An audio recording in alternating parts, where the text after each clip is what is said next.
Hello friends, ई अभ्यासों में आपका स्वागत है जहां आपको मिलेगी conceptual clarity with easy understanding.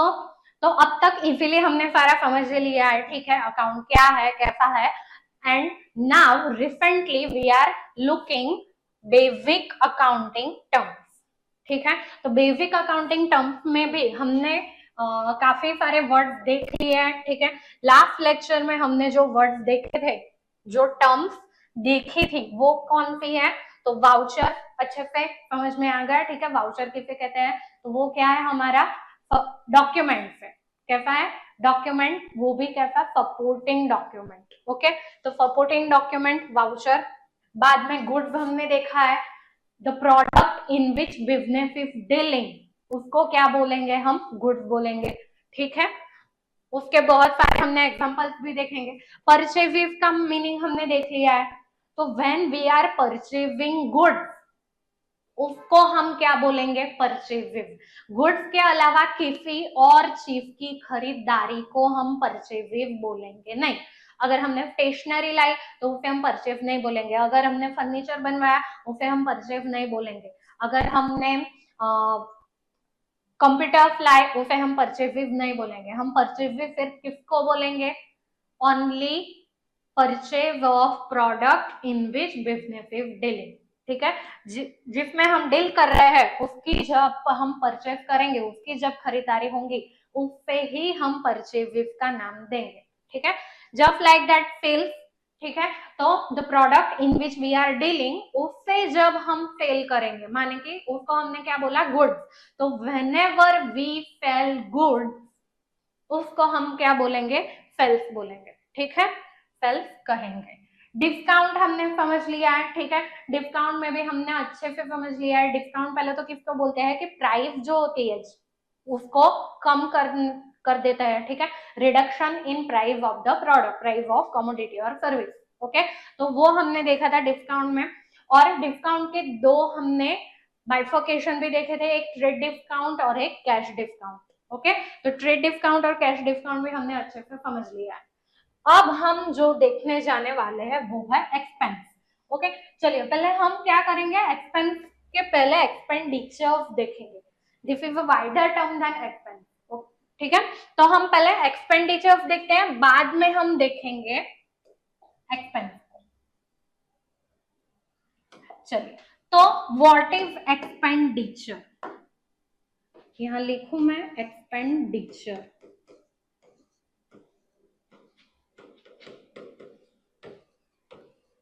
Expenditure किसे कहते हैं?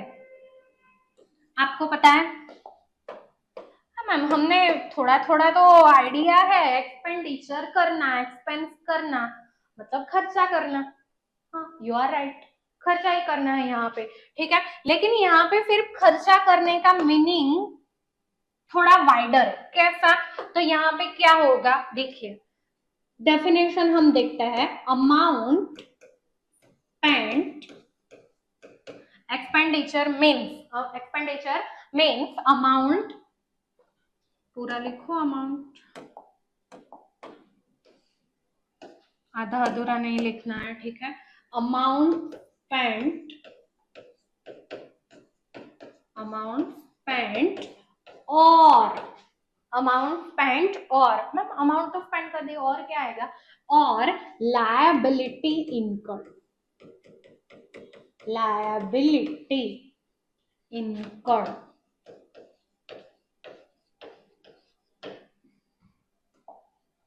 For what? चलिए पहले तो इन दोनों के बीच में तो डिफरेंस देख लें। अमाउंट स्पेंट और लायबिलिटी इनकम, दोनों में फर्क क्या है? नाउ अब हर एक के घर में, हर एक के घर में कुछ ना कुछ चीजें ऐसी होती है, या तो कभी ना कभी हम क्या करते हैं कि जो हम परचेज करते हैं, कुछ भी अगर चीज लाए तो हम इमिडिएटली उसका पेमेंट कर देते हैं, इमिडिएटली उसके पैसे दे देते हैं, ठीक है। वरना कुछ ऐसी चीजें भी लाते हैं, कुछ ऐसी चीजें कभी कभी हम एट अ टाइम सारा पेमेंट नहीं दे सकते, तो हम कैसे लाते हैं?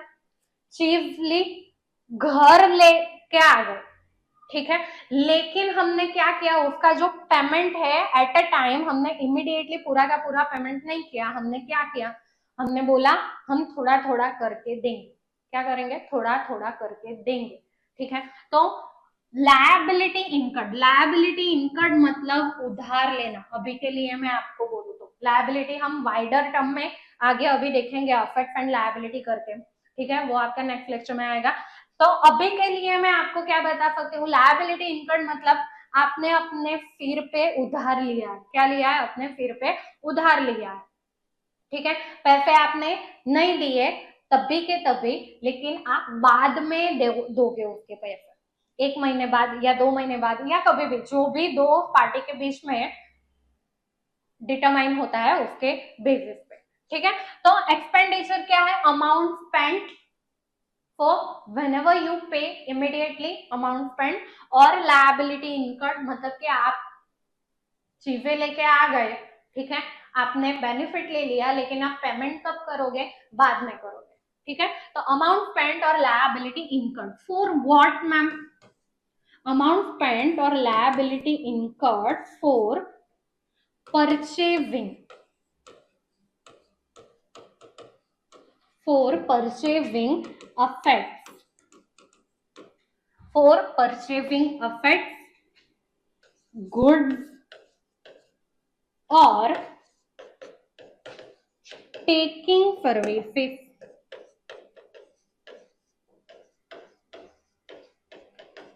for purchasing effects, goods or taking services। इतनी चीजों के लिए कभी भी हम जब अमाउंट स्पेंड करेंगे या लायबिलिटी इनकट करेंगे, आज नहीं तो कल पैसा तो देना है, that is expenditure for us. ठीक है। तो ऐसा नहीं है कि पैसा बाद में देना है तो वो हमारे लिए एक्सपेंडिचर नहीं है, पैसा कब देना है उसके बेसिस पे ये नहीं है। ठीक है। लेकिन आप किस चीज के लिए पैसा दे रहे हो वो जरूरी है। ठीक है। फॉर परचेजिंग अफेक्ट गुड्स और टेकिंग सर्विसेज, ऐसा तो नहीं है कि कब जब भी आप एक्सपेंडिचर करो या कोई चीज लाओ तो सिर्फ फिजिकली चीज ही लाओ, आप सर्विस भी ले सकते हो। ठीक है। तो सर्विसेज कैसे, जैसे हमने अपने किराने की दुकान में 4 जन को रखा था काम पे, तो हमने उसकी क्या ली, सर्विस ली। वो हमें सर्विस देता है और हमें बदले में उसको सैलरी देता है। बैंक की हमने क्या क्या ली, सर्विस ली। तो फर्नीचर वाले अंकल, ठीक है, फर्नीचर वाले अंकल के पास से हमने फिजिकली चीज भी ली, मतलब वो लकड़ा, ठीक है, अफेक्ट, और उन्होंने सर्विस भी दी ना उनकी, हमें जो फर्नीचर बना के दिया वो क्या है, उनकी सर्विस है। ठीक है। तो फॉर परचेजिंग अफेक्ट गुड्स और टेकिंग सर्विसेज, आप सर्विस लेने के लिए भी अमाउंट स्पेंड कर सकते हो या लायबिलिटी इनकट कर सकते हो। तो एक्सपेंडिचर का मीनिंग क्या हुआ, एक्सपेंडिचर मीन्स अमाउंट स्पेंड और liability इनकट for purchasing affect goods और टेकिंग सर्विसेज। मतलब कि आपको सिंपल टर्म्स में बताओ कि आप बिजनेस स्टार्ट करने के बाद हर कदम कदम पे जो भी खर्चा करोगे, जो भी अमाउंट स्पेंड करोगे, ठीक है, या फिर लायबिलिटी इनकर करोगे, अगर आज नहीं दिया, अभी नहीं दिया, तो फिर कल या थोड़े दिन बाद। ठीक है। तो हर कदम कदम पे आप जो खर्चा करते हो, आप जो अमाउंट स्पेंड करते हो, ठीक है, किस चीज के लिए, अफेक्ट परचेज करने के लिए, गुड्स परचेज करने के लिए, सर्विस लेने के लिए, तो उसको हम क्या बोलेंगे, एक्सपेंडिचर। हमारे अभी रिसेंट हम जो एग्जांपल लेके चल रहे हैं, ठीक है, किराने की दुकान का, उसकी हम बात करें तो हमने क्या बनवाया, शॉप ली, पहले तो एक खाली शॉप थी, ठीक है, बिल्डिंग थी ना, तो वो क्या हुआ हमारे लिए, एक्सपेंडिचर हुआ, we have taken the affect. ठीक है। बाद में गुड्स तो अब आपको पता है, अब मैं बार बार गेहूं चावल दालें ऐसा नहीं बोलूंगी। ठीक है। गुड्स मतलब आपको पता है कि अब किराने की दुकान में गुड्स क्या होता है। ठीक है। तो जो सारा हमने गुड्स लाया वो क्या हुआ, एक्सपेंडिचर हुआ। ओके। बाद में फर्नीचर वाले अंकल ने जो हमें फर्नीचर बना के दिया, ठीक है, वो क्या हुआ, एक्सपेंडिचर, उन्हें जो पेमेंट किया वो क्या हुआ, एक्सपेंडिचर हुआ।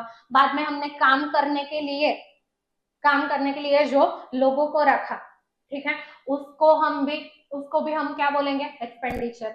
बाद में हमने रिकॉर्डिंग करने के लिए बुक्स लाई थी, स्टेशनरी लाई थी, ठीक है, फिर कैलकुलेटर लाए थे, मार्कर पेपर लाए थे, तो वो क्या हुआ, गुड्स हुआ, सॉरी एक्सपेंडिचर हुआ। पता चला, ठीक है। तो एक्सपेंडिचर आपको आ गया होगा। अब इसमें हम आगे बाइफोकेशन कर सकते हैं। कैसा बाइफोकेशन, तो देखते हैं। नाउ जो भी एक्सपेंडिचर, एक्सपेंडिचर इसमें दो तरह के होंगे।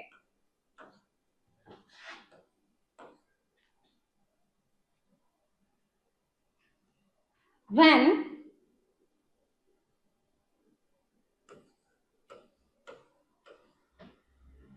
the benefit of expenditure, benefit of expenditure lasts for more than last for more than a year, ठीक है। और मोर देन अ ईयर की जगह हम अच्छे से लिख सकते हैं मोर देन एन अकाउंटिंग पीरियड। क्या लिखेंगे हम, अकाउंटिंग पीरियड, ठीक है। अकाउंटिंग पीरियड मतलब हमारा जो साल है, जितने साल का हम हिसाब कर रहे हैं, वो जनरली हर बिजनेस में अकाउंटिंग पीरियड एक साल का होता है, ठीक है। तो when the benefit of expenditure last for more than an accounting period, तो इसको हम बोल देंगे कैपिटल एक्सपेंडिचर। हम इसे नाम देंगे कैपिटल एक्सपेंडिचर। मैम ये कैसा एक्सपेंस हुआ which last for more than an accounting period या फिर मोर देन अ ईयर, हमें तो कुछ पता नहीं चला।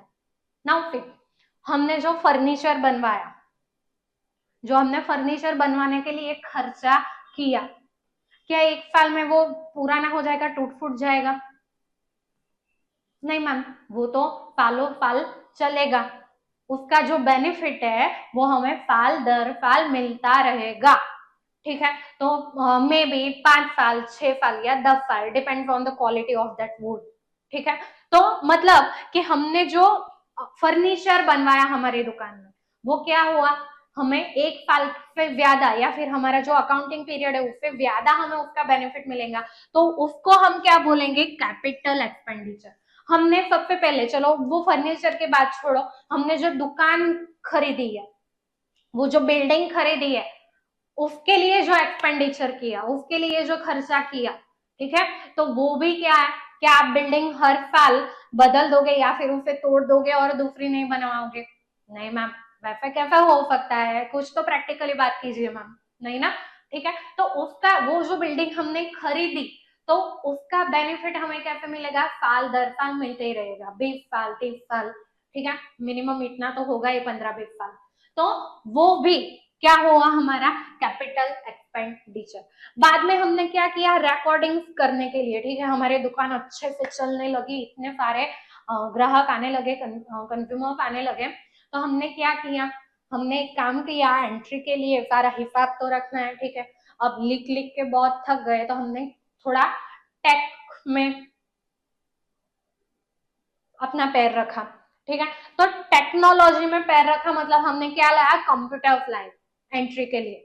वो आपने देखा होगा ना, डीमार्ट या धीरज सिंह या फिर वहां सब कैसा करता है, फटाफट फटाफट स्कैन किया दिया, स्कैन किया दिया, फटाफट बिल बन जाता है इतनी सारी चीजों का। अगर आप हैंड से बिल बनाओगे तो कैसे होगा, वो उठाएगा, प्राइस देखेगा, फिर लिखेगा, और किसी की इतनी सारी चीजें, 50 चीजें होगी, तो वो कब बिल बनाएगा, वो लाइन तो लंबी होती जाएगी होती जाएगी होती जाएगी, ठीक है।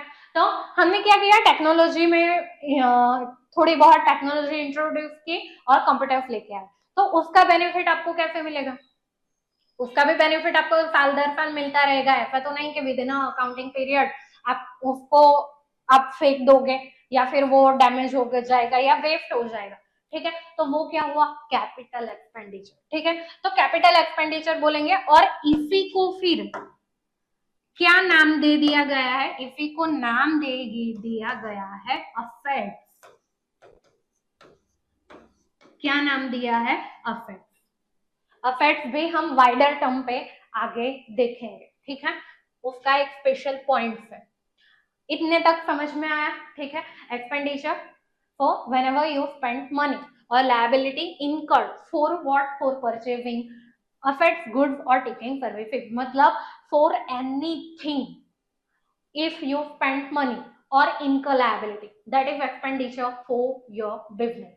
ठीक है, अगर हम उस बिजनेस को, अब वो जो एक्सपेंडिचर किया उसका बेनिफिट हमें मोर देन अकाउंटिंग पीरियड के लिए मिलता है, तो दैट इज कैपिटल एक्सपेंडिचर, जिसे नाम दिया गया है। मैम अगर उसका बेनिफिट हमें एक साल के अंदर ही मिले तो, मतलब ज्यादा उसका बेनिफिट ना मिले तो, एक साल से कम के लिए मिले तो उसका भी है। तो when the benefit of expenditure, when the benefit of expenditure gets exhausted, ठीक है, when the benefit of expenditure gets exhausted within an accounting year, within an accounting period, तो इसे हमने जो नाम दिया है वो कौन सा नाम है, that is revenue expenditure.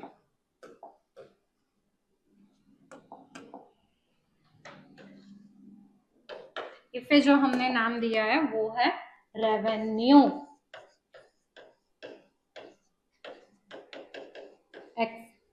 Expenditure. इतना पता चला। ठीक है, तो दो बाइफोकेशन कौन से हुए एक्सपेंडिचर के, ma'am capital expenditure, revenue expenditure. Ma'am जैसे कैपिटल एक्सपेंडिचर को हम बोल देते हैं असेट्स, क्या रेवेन्यू एक्सपेंडिचर के लिए भी वैसा कुछ है? हाँ है।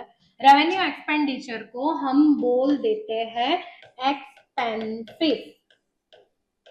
क्या बोल देते हैं, एक्सपेंसिव। मतलब अगर कोई बोले कि एक्सपेंसिव हुए है, दैट मीन्स रेवेन्यू एक्सपेंडिचर की बात कर रहा है। वो किस चीज की बात कर रहा है, रेवेन्यू एक्सपेंडिचर की बात कर रहा है, जिसका benefit with in an accounting year exhaust हो जाएगा। मैम कुछ एग्जांपल उसके, हमारे किराने की दुकान में बात करूं तो हमने गुड्स लाए, ठीक है, गुड्स लाया, एक्सपेंडिचर किया, लाके रखे, ठीक है, कस्टमर्स आए, उन्हें बेच दिया। Within an accounting year ही बेचोगे ना आप, ऐसा थोड़ी है कि एक साल जिसकी दुकान बिल्कुल नहीं चलती उसके दुकान में शायद होगा वैसा, लेकिन मतलब किसी भी बिजनेस के लिए कोई भी गुड्स 1 या 2 महीने से ज्यादा मैक्सिमम रहता नहीं है। ठीक है, वो डिपेंड्स ऑन गुड्स, उसके बिजनेस पे भी डिपेंड होता है। ठीक है, हमारे तो किराने की दुकान है ना, तो of course with in 1 month 2 month या ज्यादा से ज्यादा 3-4 मंथ हमारा गुड्स बिक ही जाएगा। ठीक है, तो यहाँ पे हमने जो गुड्स लाया, एक्सपेंडिचर किया, उसे क्या बोलेंगे हम, एक्सपेंडिचर। ठीक है, लेकिन उसका जो बेनिफिट है, अब एक्सपेंडिचर किया, उसको हमने रखा, रख रख के थोड़ी उसमें से बेनिफिट लेना है, उसमें से बेनिफिट हमें कब मिलेगा, जब हम बेचेंगे। और हम बेचेंगे कब, with in an accounting year हम उसको बेच देंगे। ठीक है, तो लाया 10 रुपए में, बिका 15 रुपए में, बेनिफिट हुआ ना। ठीक है, तो वो बेनिफिट कैसा हुआ, 1 साल में हुआ। ठीक है, 1 साल में उसका बेनिफिट एग्जॉस्ट हो जाता है। तो जो हमने एक्सपेंडिचर किया उसका बेनिफिट 1 साल के अंदर एग्जॉस्ट हो जाएगा, उसे हम बोलेंगे रेवेन्यू एक्सपेंडिचर। एक दूसरा और अच्छा एग्जांपल मैं अगर आपको दूं कि हमने जो 4 लोग रखे थे हमारे दुकान में काम करने के लिए, उसका सोच के देखिए। वो हमें क्या करता है, जो 4 लोग हमने रखे थे उसको हमने मंथ टू मंथ सैलरी देते हैं। ठीक है, डे टू डे नहीं गिनते, अभी मंथ टू मंथ सैलरी देते हैं। ओके, तो मंथ एक फार अखा महीना उसने क्या किया, काम किया, पूरा एक महीना उसने काम किया और बाद में हमने अगले महीने उसको क्या दे दी, सैलरी दे दी। तो उसका उसका जो बेनिफिट है वो तो हमने वो एक महीने के दौरान ही ले लिया, एक महीने के दौरान उसने काम किया तो उस दौरान ही हमने क्या किया, उसका बेनिफिट ले लिया, within an accounting year ही उसका बेनिफिट मिल जाता है। ऐसा कुछ होता है क्या कि अगर मैं आज काम करूं और उसका बेनिफिट मुझे 2 साल 3 साल तक मिलता रहे, उसकी जो सर्विस तभी मिलनी चाहिए वो हमें मिल चुकी होती है, ठीक है। तो मतलब उसको हम क्या बोलेंगे, रेवेन्यू एक्सपेंडिचर, जो हम उसे सैलरी देंगे क्योंकि उसका बेनिफिट तो वो तो क्या हो गया, एग्जॉस्ट हो गया है। फिर अगले महीने वो सर्विस देगा, बेनिफिट देगा और हम फिर उसे सैलरी देंगे, वो भी एग्जॉस्ट हो जाएगा। फिर तीसरे महीने वो बेनिफिट देगा, सर्विस देगा, फिर हम उसे सैलरी देंगे। तो मतलब जिस महीने में जब भी वो सर्विस देता है तब भी उसका बेनिफिट हमें मिल जाता है, ठीक है, और हम उसे सैलरी देते रहते हैं, ठीक है। तो दैट इज रेवेन्यू एक्सपेंडिचर, इतना पता चला। तो आपका ये हुआ एक्सपेंडिचर का बाइफर्केशन। तो अभी आपको पता चल गया होगा कि मैम व्हाट इज एक्सपेंसिव, ठीक है। तो एक्सपेंसिव का अब हम आगे मतलब जाने, तो एक्सपेंसिव हम किसे कहेंगे बोलिए तो,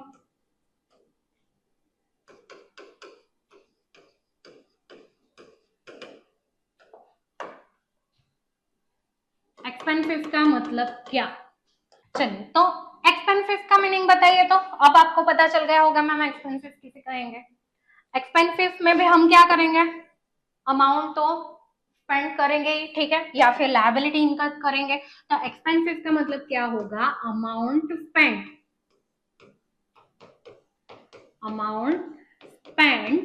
और लायबिलिटी इनकर्ड, अमाउंट स्पेंट और लायबिलिटी इनकर्ड। लेकिन किस चीज के लिए, अमाउंट स्पेंट और लायबिलिटी इनकर्ड फॉर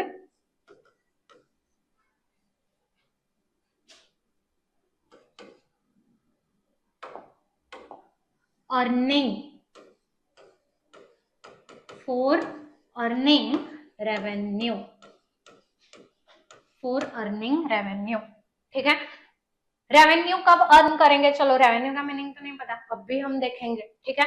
इतना पता चला, फिर अमाउंट स्पेंट और लायबिलिटी इनकर्ड वो तो आपको पता चला, ठीक है। फॉर अर्निंग रेवेन्यू मतलब कि आप किसी भी वक्त मतलब business, normal course of business को चलाने के लिए जो आप हर कदम पे खर्चा करोगे, ठीक है, वो क्या होगा आपका एक्सपेंसिव, ठीक है। आपको रेवेन्यू अर्न करने के लिए जो आप खर्चा करोगे, क्या रेवेन्यू अर्न करने के लिए आप जो खर्चा करोगे उसको हम क्या बोलेंगे, एक्सपेंसिव आएगा, ठीक है। तो जो हमारे बिजनेस में हमने रेवेन्यू अर्न करने के लिए क्या खर्चा किया, रेवेन्यू अर्न करना है तो हमने गुड्स परचेज किया, वो क्या हुआ, एक्सपेंसिव।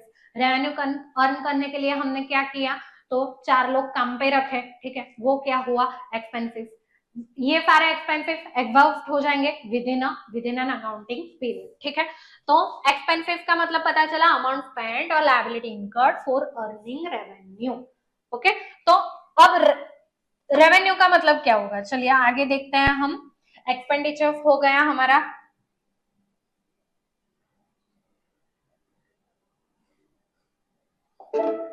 ओके, एक्सपेंस हो गया, एक्सपेंडिचर भी हो गया।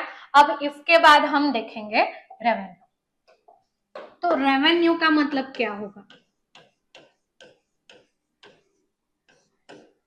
रेवेन्यू का मतलब मैं अभी सिंपली आपको बताऊं तो कमाई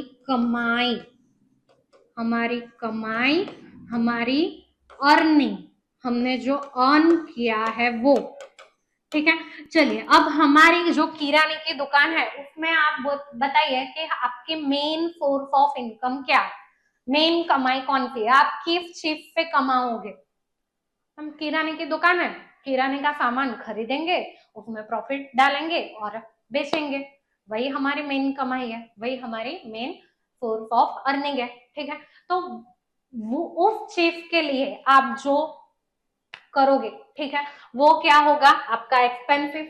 ठीक है, और वो जो कमाई आप नॉर्मल कोर्स ऑफ बिजनेस में जो कमाई आपको मिलेगी, वो क्या है आपके लिए, रेवेन्यू। वो क्या है आपके लिए, रेवेन्यू। तो रेवेन्यू का मीनिंग होगा, आपको मैं बताऊं तो क्या होगा, रेवेन्यू।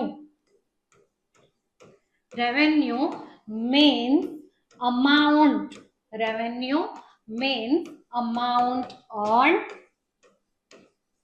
Amount earn.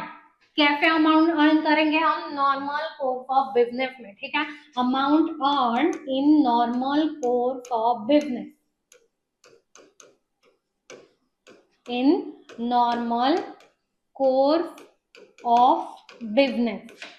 ठीक है, कैसे, तो by sale of goods, by sale of goods, और बाय सेल ऑफ गुड्स। और चलिए मैम, और क्यों लिखा, खत्म ना, रेवेन्यू तो आ गया, आपने इतना ही तो बोला था।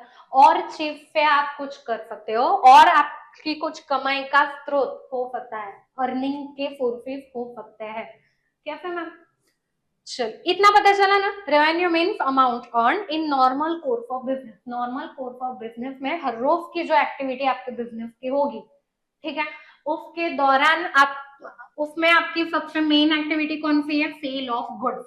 उसमें जो अर्निंग की आपने वो किया हुआ रेवेन्यू। और किस चीज से आप नॉर्मल कोर्स ऑफ बिजनेस में अर्न कर सकते हो मैम, और तो क्या होगा, और भी कौन से हो सकते हैं, जैसे कि मैं अभी आपको एग्जांपल दूं, हमने अभी शॉप ली, दुकान ली, ठीक है, ऊपर छत खाली है, उस पे वहां पे कुछ होता नहीं है, तो किसी ने आके हमें बताया कि आपकी छत खाली है ना ऊपर, हमने बोला हाँ, वहां कुछ नहीं होता।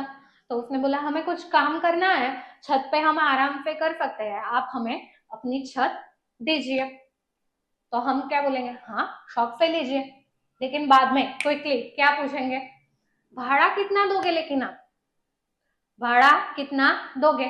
तो हमने क्या किया, कमाई की, रेंट, हमारे रेंट क्या हुई, कमाई हुई। ठीक है, तो अर्निंग, वो भी अर्निंग है, लेकिन वो अर्निंग हमने कैसे दी, बिजनेस के रिसोर्सेस है, उसका यूज किसी और ने किया, और वहां से हमें क्या हुई, अर्निंग हुई। ठीक है, तो बाय सेल ऑफ गुड्स और use of business, use of business resources. ठीक है, तो सेल ऑफ गुड्स के दौरान उसके द्वारा जो आपको अर्निंग हुई वो तो रेवेन्यू होगी। ठीक है, उसके अलावा use of business resources, business के जो रिसोर्सेस है वो आप किसी और को यूज करने के लिए दोगे, और उससे आपको जो मिलेगा वो भी आपकी क्या होगी, नॉर्मल कोर्स ऑफ बिजनेस की अर्निंग होगी, जिससे हम नाम देंगे रेवेन्यू। ठीक है, जैसे कि मैं अभी दूसरा एग्जांपल दूं, आप गुड्स लाते हो, बेचते हो, लाते हो, बेचते हो, तो जिस गुड्स की आपने सबसे अच्छे सेल की, ठीक है, तो उसने हमें क्या दिया, कमीशन दिया। क्या दिया, कमीशन। तो ये सारे क्या हुए, यूज ऑफ रिसोर्सेज के एग्जांपल हुए। ठीक है, यूज ऑफ रिसोर्सेज का एग्जांपल मैंने दिया आपको, रेंट। ठीक है, सेल ऑफ गुड्स के दौरान एक तो आपको सेल करके जो प्रॉफिट कमाओगे वो, दूसरा आपको कमीशन मिलेगा, वो भी आपकी क्या होगी, अर्निंग ही होगी, और नॉर्मल कोर्स ऑफ बिजनेस की होगी। गुड लेना बेचना आपका नॉर्मल कोर्स ऑफ बिजनेस है, और जिस जो गुड, जिस कंपनी का या जिस ब्रांड का गुड आपने सबसे अच्छा या सबसे ज्यादा बेचा, तो उसने खुश होकर हमें कमीशन दिया, वो भी हमारे नॉर्मल कोर्स ऑफ बिजनेस की अर्निंग हुई, और उससे हम बोलेंगे रेवेन्यू। ठीक है, और एग्जांपल दो, तो कुछ पैसे हमारे पड़े थे, ठीक है, तो हमने क्या किया, पड़े पड़े उसका कुछ मिलेगा तो नहीं, बिजनेस में हमें अभी कुछ काम था नहीं, तो हमने क्या किया, चलो थोड़ा कुछ उससे कमा ले, इंटरेस्ट या कुछ कमा ले, तो किसी को उधार दे दिए, या फिर बैंक में एफडी कर ली, या फिर हमने कहीं इन्वेस्ट कर दिया। ठीक है, तो उससे हमें जो मिलेगा, उससे हमें जो अर्निंग मिलेगी, वो भी क्या हुआ, यूज ऑफ रिसोर्सेज, बिजनेस के पैसे हैं, पैसों को हमने इन्वेस्ट किया या किसी को उधार दिया, ठीक है, तो ऊपर से हमें जो इंटरेस्ट मिलेगा, ऊपर हमें जो डिविडेंड मिलेगा, वो सब क्या होगा, हमारा रेवेन्यू ही होगा। ठीक है, इतना पता चला। तो यहां तक आपको कंप्लीट ओवरव्यू आ गया होगा कि ma'am what is expenditure, what is उसके दो bifurcation, capital expenditure, revenue expenditure. Capital expenditure जो हुआ उसको हमने बोल दिया असेट्स, और रेवेन्यू एक्सपेंडिचर जो हुआ उसको हमने बोल दिया एक्सपेंसिव।